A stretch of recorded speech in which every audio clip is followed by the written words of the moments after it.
41. Starcross. Fim de setembro até dezembro de 1815. A sorte insistia em não sorrir para Mr. Segundos.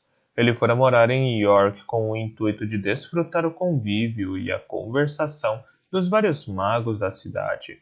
Mal acabara de chegar, porém, todos os outros magos tinham sido destituídos da profissão por Mr. Norrell, restando apenas ele. A pequena reserva de dinheiro se reduzira bastante no outono de 1815. Ele foi forçado a procurar trabalho. E não devo pressupor, afirmou ele a Mr. Honeyfoot com um suspiro, que venha ganhar muito. Que qualificações tenho eu? Mr. Honeyfoot não pôde admitir isso. Escreva para Mr. Strange, aconselhou. Ele talvez precise de um secretário. Nada agradaria mais Mr. Segundos do que trabalhar para Jonathan Strange, mas sua natural modéstia não lhe permitia propô-lo. Seria indecoroso apresentar-se dessa maneira. Mr. Strange poderia não saber que resposta lhe dar. Poderia até mesmo parecer que ele, John Segundos, julgava-se à altura de Mr. Strange. Mr. e Mrs. Honeyfoot lhe asseguraram que, se não gostasse da ideia, Mr. Strange o diria prontamente, de forma que não faria mal algum lhe perguntar. Mas Mr. Segundos mostrou-se impersuadível. A outra sugestão que lhe fizeram agradou-o mais. Por que não averiguar se algum menino da cidade gostaria de aprender magia? Perguntou Mrs. Honeyfoot. Os netos dela, garotinhos decididos de 5 a 7 anos, estavam bem na idade de começar a estudar, e por isso o assunto não lhe saiu da cabeça. Assim, Mr. Segundos tornou-se professor de magia. Além de garotos, encontrou também algumas jovens damas, cujos estudos, em outros tempos, se limitariam mais comumente a francês, alemão e música, mas que agora se mostravam desejosas de aprender teoria da magia. Em breve lhe pediram que desse aulas aos irmãos mais velhos das jovens, muitos dos quais começaram a se imaginar como magos. Para rapazes de mentalidade estudiosa que não desejavam se dedicar à igreja ou ao direito, a magia era por demais atraente, sobretudo depois do triunfo de Strange nos campos de batalha da Europa. Afinal, muitos séculos haviam transcorrido desde que clérigos se distinguiram no campo da guerra, e advogados jamais se distinguiram. No início do outono de 1815, o pai de um dos alunos encarregou Mr. Segundos de uma pequena missão. O cavalheiro, cujo nome era Palmer, tomara conhecimento de uma casa à venda no norte do condado. Mr. Palmer não pretendia comprá-la, mas um amigo lhe dissera que havia lá uma biblioteca digna de ser examinada. Mr. Palmer estava ocupado no momento para ir vê-la pessoalmente, conquanto confiasse nos criados. Para vários outros assuntos, o talento deles não se estendia exatamente à erudição. Por isso, pedira a Mr. Segundos que fosse em seu lugar para descobrir qual era a quantidade de livros, o estado deles e se valeria a pena adquiri-los. Starcross Hall era a principal construção de um vilarejo que, quanto ao mais, compreendia uns poucos chalés de pedra e casas de fazenda. Starcross, propriamente dita, localizava-se num local muito isolado, cercada de lodos de todos os lados por charnecas, paradascentas e desertas. Árvores altas a protegiam de tempestades e ventanias, ao mesmo tempo que a tornavam escura e soturna. No vilarejo havia uma abundância de paredes de pedra e celeiros de pedra caindo aos pedaços. O silêncio era total, dava a impressão de ser o fim do mundo. Havia uma ponte para cavalos de carga muito antiga e de aspecto desgastado que passava sobre um riacho de águas fundas e turbulentas. Folhas amarelo-claras fluíam velozes na água escura, quase negra, formando motivos ao deslizar. Para Mr. Segundos, esses padrões se assemelhavam um pouco à escrita mágica. Mas, pensou, tantas coisas se assemelham. A casa era uma edificação. A casa era uma edificação comprida, baixa e labiríntica, construída com as mesmas pedras escuras do resto do vilarejo. Os jardins, pátios e átrios descuidados estavam abarrotados de folhas outonais. Difícil imaginar quem desejaria comprar uma casa assim. Era muito grande para uma casa de fazenda e demasiado sombria e remota para ser a residência de um cavalheiro. Poderia servir como casa paroquial, mas não existia igreja.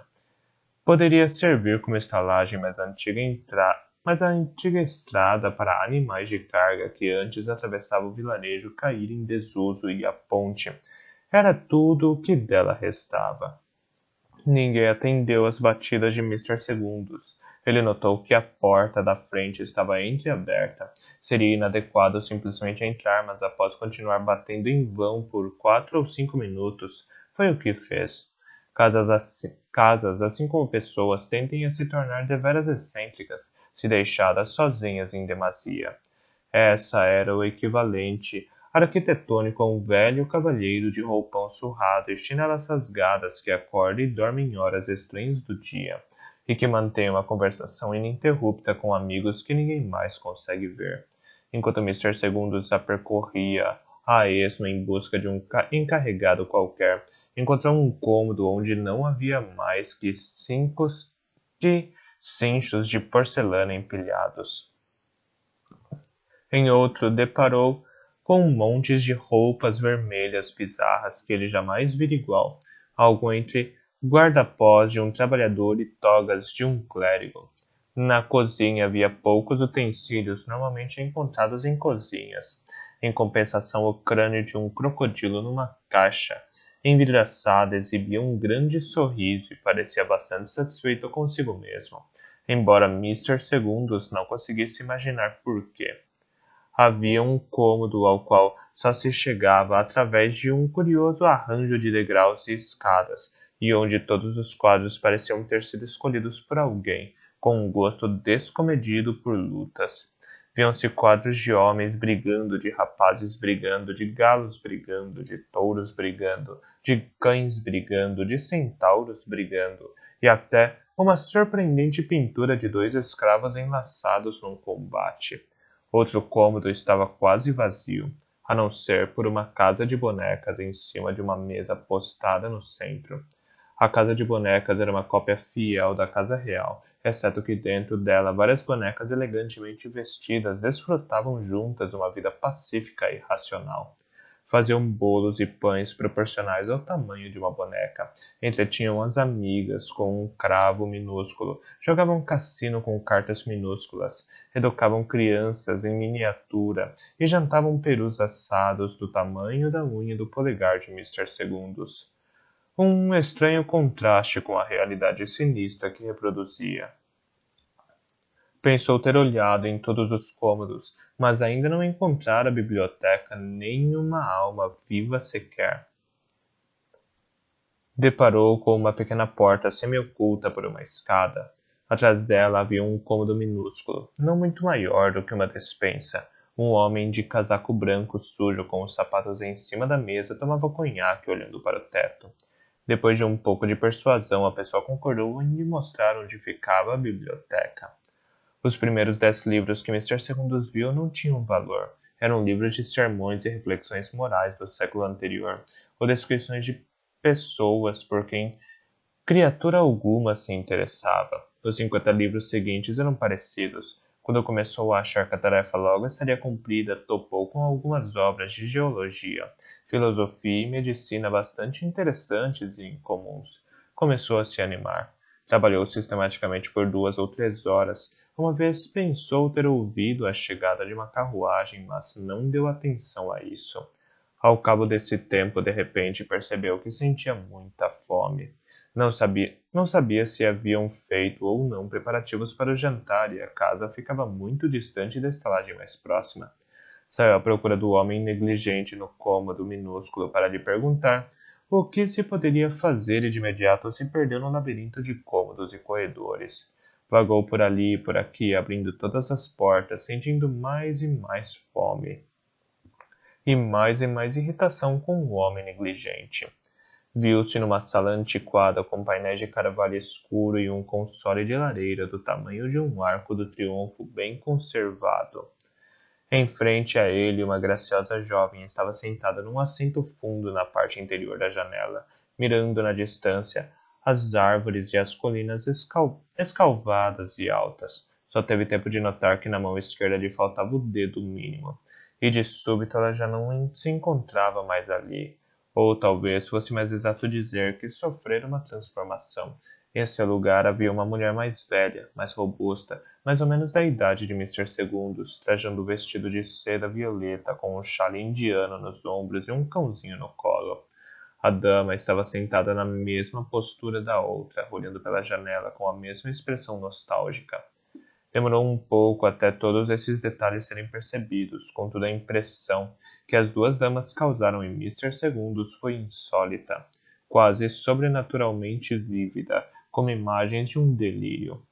Um estranho frêmito fez seu corpo todo vibrar, os sentidos fraquejaram e ele desmaiou.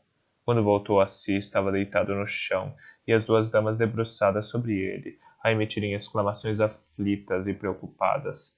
Não obstante sua perturbação, ele de imediato concluiu que nenhuma das damas era a bela jovem sem o dedo mínimo que vira antes.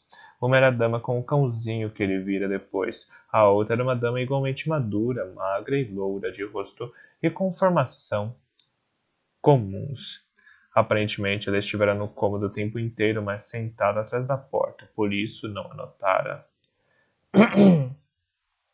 As duas damas não consentiram que ele se levantasse ou tentasse fazer algum movimento sequer. Não lhe permitiram nem mesmo falar, advertiram-no com gravidade que isso causaria outra vertigem. Buscaram almofadas para apoiar sua cabeça, cobertores para conservá-lo aquecido.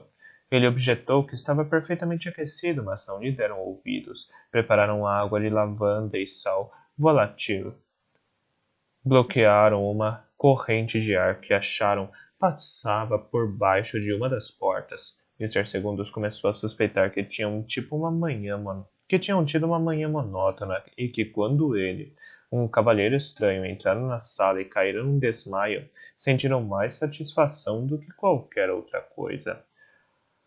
Após 15 minutos desse tratamento, autorizaram-no a sentar sem auxílio numa cadeira e bebericar um chá fraco. A culpa é toda minha, disse a dama, com o cãozinho. Fellows me falou que o cavalheiro veio de York para ver os livros. Deveria ter me apresentado antes ao senhor. Foi um grande sobressalto dar conosco daquele jeito. A dama se chamava Mrs. Lennox. A outra era Mrs. Blake. Sua dama de companhia. Residiam em... Sua dama de companhia. A dama se chamava Mrs. Lennox. A outra era Mrs. Blake, sua dama de companhia. Residiam em Bath e tinham ido a Starcross para Mrs. Lennox visitar a casa mais uma vez antes de ser vendida. Uma tolice, não é? Disse Mrs. Lennox a Mr. Segundos. A casa permaneceu vazia por anos e anos. Eu deveria tê-la vendido há muito tempo, mas quando menina passei aqui vários verões especialmente felizes. O senhor ainda está muito pálido, sugeriu Mrs. Blake. Comeu alguma coisa hoje? Mr. Segundos admitiu que estava faminto. Fellows não se ofereceu para trazer o seu jantar? Perguntou Mr. Lennox, surpresa. Fellows era, provavelmente, o criado negligente do cômodo minúsculo. Mr. Segundos preferiu não contar que mal conseguira fazer Fellows despertar de sua apatia para falar com ele. Felizmente, Mrs. Lennox e Mrs. Blake tinham trazido consigo um jantar abundante e Fellows, naquele momento, o preparava. Meia hora depois, as duas damas e Mr. Segundos sentaram-se para jantar numa sala apainelada com carvalho e com uma vista melancólica das árvores outonais. O único inconveniente de somenos importância era que elas desejavam que Mr. Segundos, na qualidade de inválido, comesse uma comida leve, de fácil digestão, quando na verdade ele sentia muita fome e queria um bife frito e um pudim quente. As duas damas estavam contentes por terem companhia e fizeram várias perguntas sobre ele. Ficaram interessadíssimas ao saber que era mago. Jamais conheceram-o antes. E encontrou algum texto de magia em minha biblioteca? Perguntou Mrs. Lennox. Nenhum, minha senhora, respondeu Mr. Segundus. Mas livros de magia, os valiosos, são de fato raros. Ficaria surpreso se encontrasse algum. Agora, pensando nisso, refletiu Mrs. Lennox, creio que havia alguns, mas os vendi anos atrás para um cavalheiro que morava perto de York. Muito cá entre nós achei um tanto insensato por me pagar uma grande soma de dinheiro por livros que ninguém queria, mas talvez não tenha sido tão insensato. Mr. Segundo sabia que o cavalheiro que morava perto de York provavelmente não tinha pago a Mrs. Lennox um quarto do valor real dos livros, mas como de nada servia dizer tal coisa em alto e bom som, ele sorriu cortesmente e guardou o comentário para si. Contou-lhes de seus alunos, tanto homens quanto mulheres, dizendo que eram inteligentes e ávidos de aprender. E uma vez que o senhor os incentiva com tal louvor, disse Mrs. Blake, gentilmente, com certeza lograrão mais êxito sob sua tutela do que com qualquer outro mestre. Ah, não estou certo quanto a isso, replicou Mr. Segundos. Eu não tinha me dado conta antes, observou Mrs. Lennox com ar pensativo, de como o estudo da magia se tornou popular. Pensava que se estivesse restrito àqueles dois homens de Londres, como se chamam? Provavelmente Mr. Segundo. Provavelmente Mr. Segundos não será o próximo passo uma escola de magos? Sem dúvida é nisso que o senhor concentrará suas energias, não? Uma escola? Exclamou Mr. Segundos. Ah, mas para isso seria necessário, bem, não sei exatamente quanto, mas uma grande soma de dinheiro, além de uma casa. Haveria dificuldade de conseguir alunos? Inquiriu Mrs. Lennox. Na verdade, não. Ocorre-me, de imediato, 4 rapazes. Se publicasse um anúncio... Ah, jamais faria isso, retrucou Mr. Segundos, um tanto melindrado. A magia é a profissão mais nobre do mundo. Bem, talvez a segunda mais nobre, depois da igreja. Não podemos maculá-la com procedimentos comerciais. Não, eu só aceitaria rapazes mediante recomendação. Então, resta apenas que alguém lhe arranje algum dinheiro e uma casa. Nada mais fácil. Acredito que seu amigo Mr. Honeyfoot, de quem o senhor fala com tamanha estima, deseja lhe emprestar dinheiro. Creio que gostaria de reivindicar essa honra para si mesmo. Ah, não. Mr. Honeyfoot tem 3 filhas, as moças mais adoráveis deste mundo. Uma delas está casada, a outra está noiva e a terceira não se decide. Não. Mr. Honeyfoot tem de pensar na família. O dinheiro dele está comprometido. Nesse caso, posso lhe falar da minha esperança em sã consciência. Que tal se eu lhe emprestasse dinheiro? Mr. Segundos ficou estupefato e por instantes não soube direito o que responder. A senhora é muito generosa, balbuciou por fim. Mrs. Lennox sorriu. Não, senhor, não sou. Se a magia é tão popular como diz, e por certo vou consultar a opinião de outras pessoas a respeito, então acredito que os lucros serão substanciais. Mas minha experiência em negócios é desgraçadamente ínfima, disse Mr. Segundos. Recearia cometer um erro de causar a perda do dinheiro. Não. A senhora é muito gentil e sinceramente lhe agradeço, mas devo recusar. Bem, se lhe desagrada a ideia de tomar dinheiro emprestado, e sei que não convém a todos, isso pode ser resolvido com facilidade. A escola será minha, de mais ninguém. Arcarei com todas as despesas e riscos. O senhor será o mestre da escola e nossos nomes aparecerão juntos no folheto. Afinal, que melhor propósito poderá haver para esta casa do que uma escola de magos? Com residência, os inconvenientes são inúmeros, mas como escola as vantagens são grandes. A localização é bastante afastada, não há caçadas propriamente. Haveria pouquíssima oportunidade de os jovens jogarem ou caçarem. Os prazeres serão muito limitados, por isso podemos se dedicar aos estudos. Eu não selecionaria jovens que joguem, disse Mr. Segundos, bastante ofendido. Ela sorriu novamente. Não creio que alguma vez tenha causado a seus amigos um instante sequer de apreensão, exceto talvez por recearem que o mundo perverso tentasse se aproveitar de alguém tão honesto como o senhor.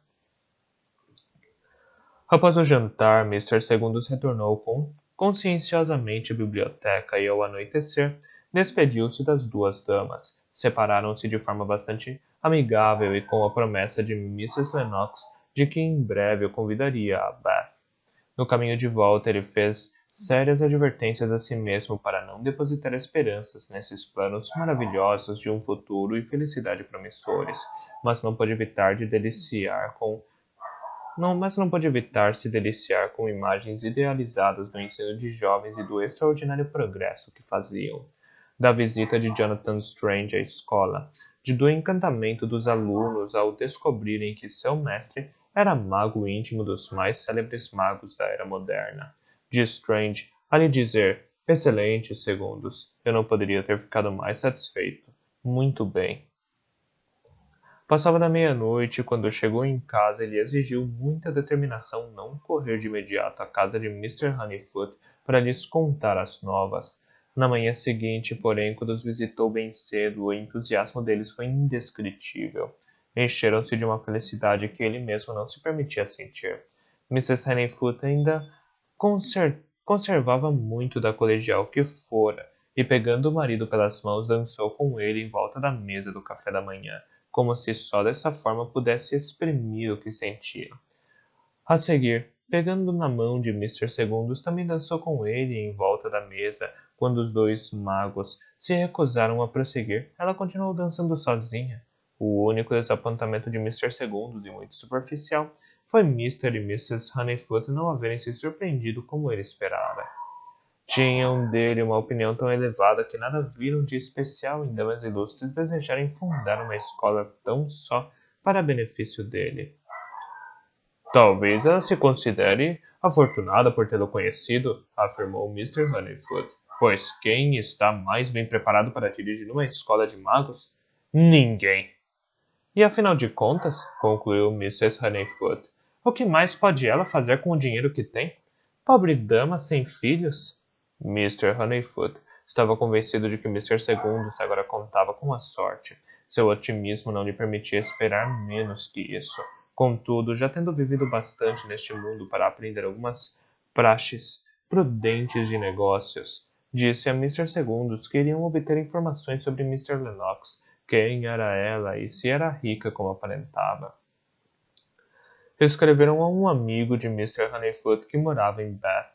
Por sorte, Mr. Lennox era conhecida como uma dama notável, mesmo em Bath, cidade adorada por famílias abastadas e nobres. Nascera rica e esposara um homem ainda mais rico. Seu marido morrera jovem e não muito pranteado, deixando-a livre para dar vazão à sua disposição enérgica e mente inteligente.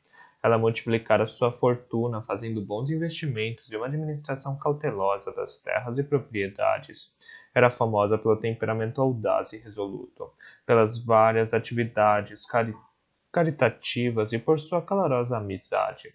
Possuía casas em todo o reino, mas morava principalmente em Bath, com Mrs. Blake.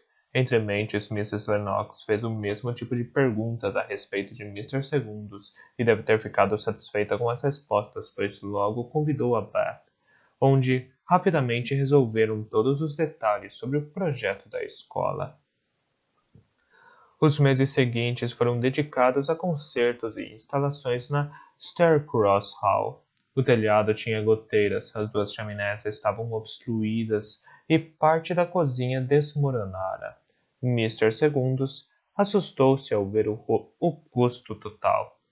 Calculou que se deixasse de limpar a segunda chaminé, utilizasse velhos bancos de madeira com espaldar alto e cadeiras também de madeira em vez de comprar móveis novos e limitasse o número de criados a 3, economizaria 60 libras esterlinas. A carta que escreveu a Mrs. Lennox sobre isso rendeu uma pronta resposta. Ela o informou de que Mr. Segundos não estava gastando bastante. Os alunos seriam de boas famílias e iam esperar contar com lareiras eficientes e todo o conforto.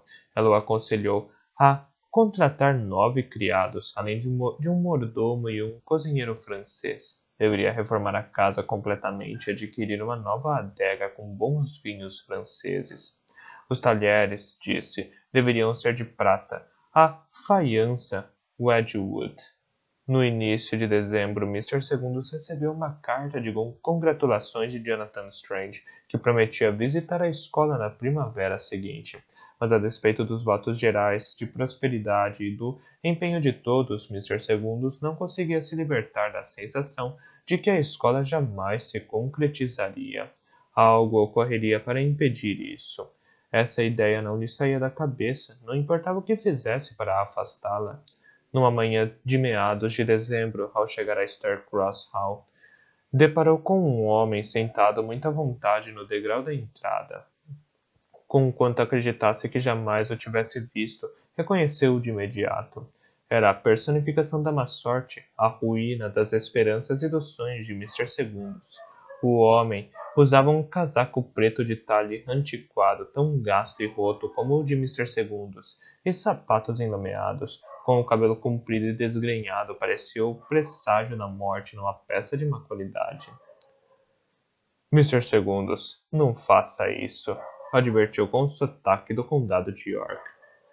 Como disse, replicou Mr. Segundos, a escola, senhor.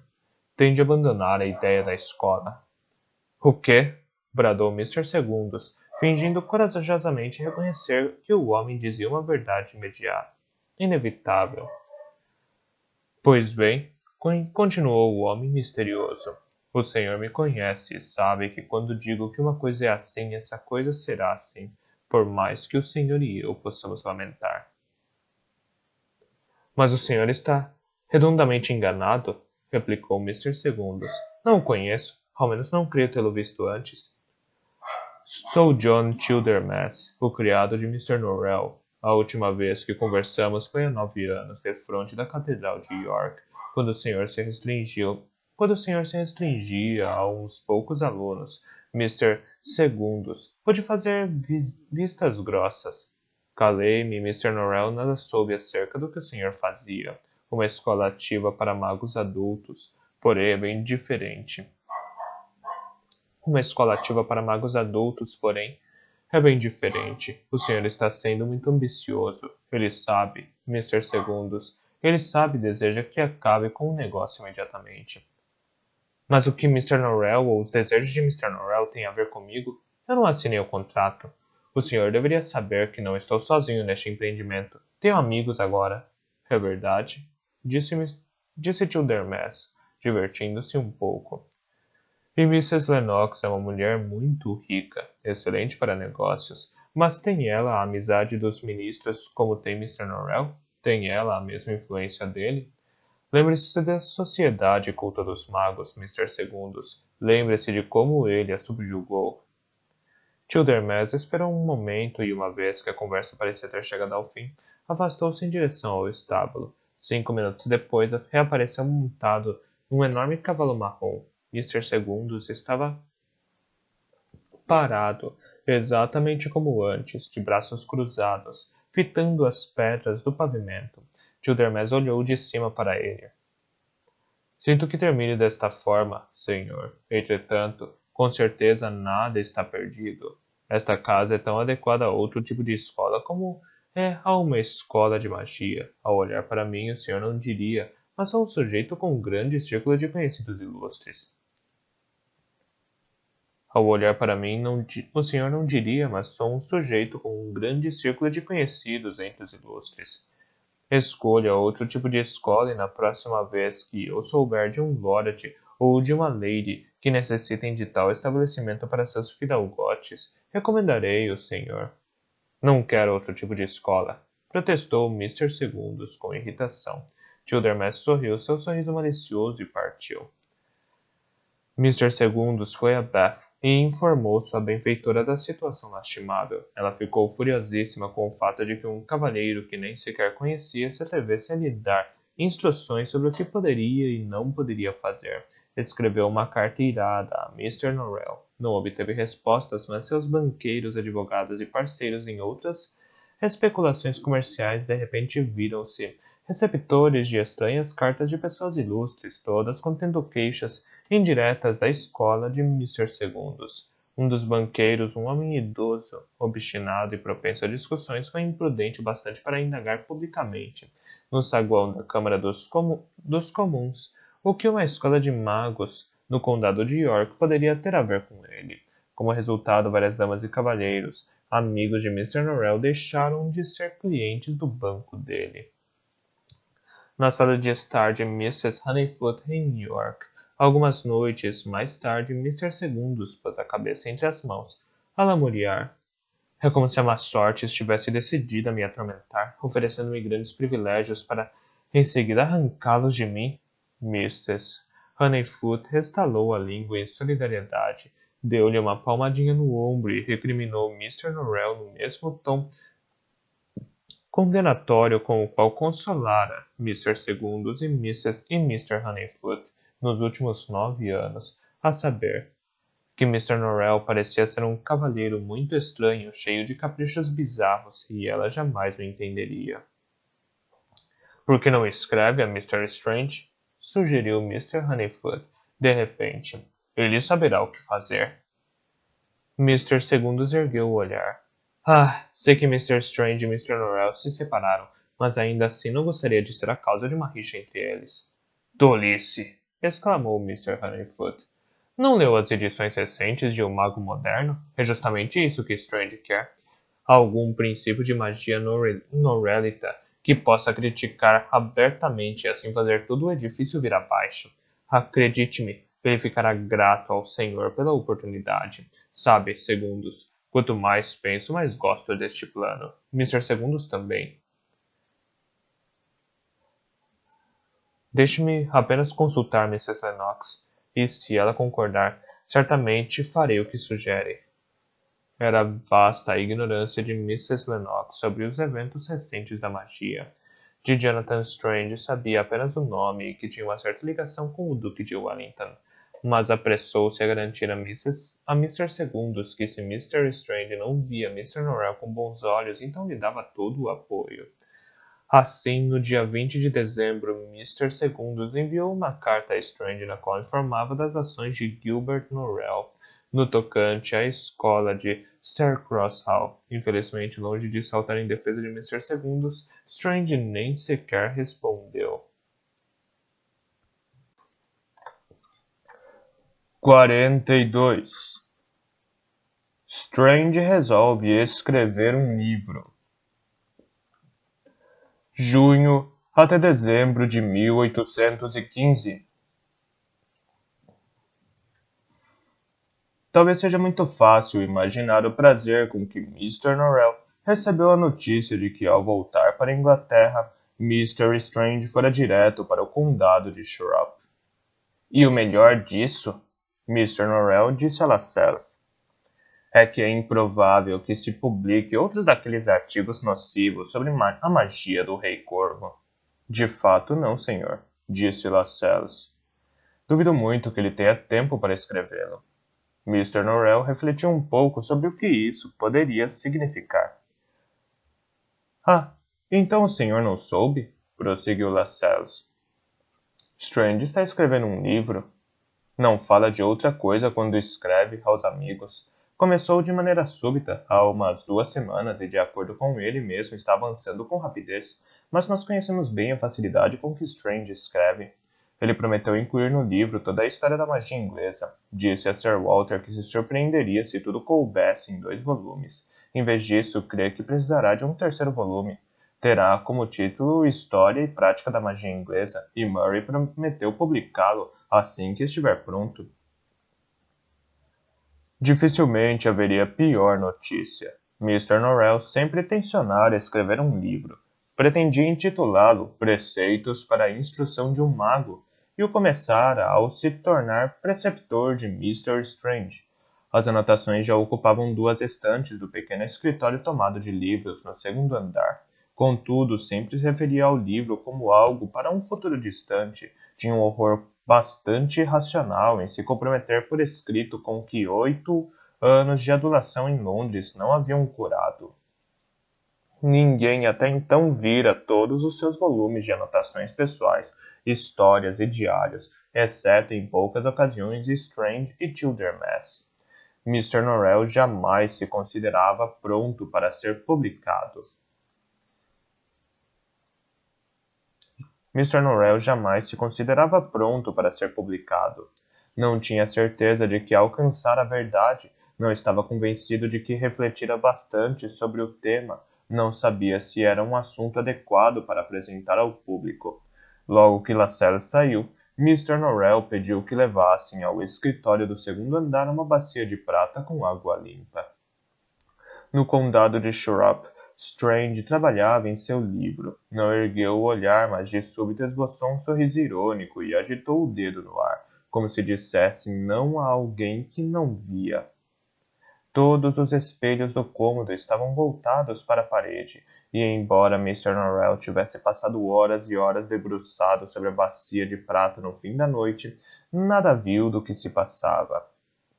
Certa noite, no início de dezembro, Stephen Black polia a prataria no pequeno quarto no fim do corredor da cozinha, quando, ao baixar os olhos, notou que os cordões do avental de polimento estavam se desatando sozinhos. Não que o laço se afrouxara. Stephen jamais fizera um laço mal feito na vida. Simplesmente os cordões do avental serpenteavam de maneira audaciosa, decidida, como se soubessem o que faziam.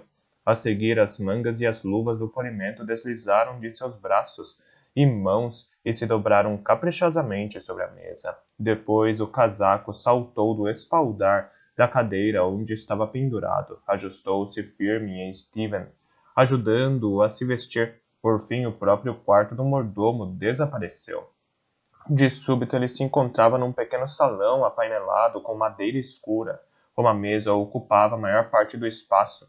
Ela estava coberta por uma toalha de linho vermelho com um debrum largo e ornamentado de ouro e prata, e abarrotada com pratos também de ouro e de prata, repletos de comida, jarros, adornados com joias. Estavam cheios de vinho.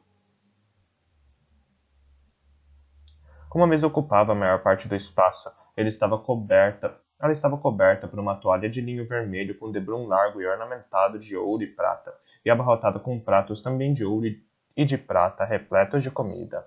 Jarros adornados com joias estavam cheios de vinho. Velas de cera em castiçais dourados produziam uma luz intensa e incenso queimava em 2 incensórios dourados.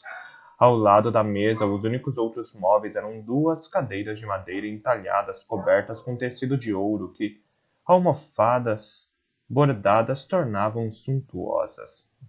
Numa dessas cadeiras estava o cavaleiro de cabelos de algodão. Boa noite, Stephen. Boa noite, senhor. Parece um pouco pálido esta noite, Stephen. Espero que não esteja indisposto. Estou apenas um pouco sem fôlego, senhor. Acho esses transportes repentinos para outros países e continentes um tanto desnorteantes. Ah, mas ainda estamos em Londres, Stephen. Este é o Jerusalém Coffee House no pátio de Cowper. Conhece-o? Ah, sim, senhor. Conheço. Sir Walter costumava cear aqui com os seus amigos ricos nos tempos de solteiro. A diferença é que antes não era tão grandioso. Quanto a este banquete, praticamente não há um prato que eu reconheça. Ah, é porque pedi uma cópia exata de uma refeição que fiz nesta mesma casa 400 ou 500 anos atrás. Temos aqui um pernil assado de dragão alado e uma torta de beija-flor com mel. Esta é uma salamandra assada com tempero de romã. Este é um delicado fricassê de cristas de basilisco, condimentadas com açafrão e arco-íris em pó e decoradas com estrelas de ouro. Agora sente-se e coma. Será a melhor cura para a sua vertigem. O que deseja? São todos pratos maravilhosos, senhor, mas creio ver umas costelas de porco despretensiosas que parecem deliciosas. Ah, Stephen, como sempre, seus instintos nobres o levam a escolher o melhor dos pratos. Embora as costelas de porco sejam de fato bastante despretensiosas, foram fritas em gordura clarificada de espectros conjurados de porcos pretos gauleses que vagam à noite pelas colinas do país de Gales, aterrorizando os habitantes daquele país deplorável. A fantasmagoria e a ferocidade dos porcos emprestam às costelas um sabor excelente que os distinguem de qualquer outro, e o molho que as acompanha é feito de cerejas cultivadas no pomar de um centauro. Pegando uma jarra dourada e decorada com joias, o cavalheiro serviu-lhe uma taça de vinho vermelho vivo. Este vinho é de uma safra do inferno, Mas não se deixe dissuadir de prová-lo por causa disso. Ouviu falar de Tântalo, não? O rei perverso que assou o filho pequeno numa torta e o comeu? Condenaram-no a ficar imerso até o pescoço num tanque de água que não pode beber debaixo de uma parreira carregada de uvas que não pode comer. Este vinho foi feito dessas uvas, e uma vez que a parreira foi plantada com o propósito único de atormentar Tântalo, pode ter certeza de que as uvas têm sabor e aroma excelentes, assim como o vinho. As romãs também são do pomar de Perséfone. Stephen provou do vinho e das costeletas de porco. Extraordinário, senhor. Em que ocasião o senhor jantou aqui antes? Ah, eu e meus amigos comemoramos a partida para as Cruzadas. William de Lancaster. 98ª nota. Estava aqui. Tom Dundell. 99ª nota. E muitos outros lords e cavalheiros nobres, tanto cristãos como seres mágicos. Claro que na época não era um café, era uma estalagem.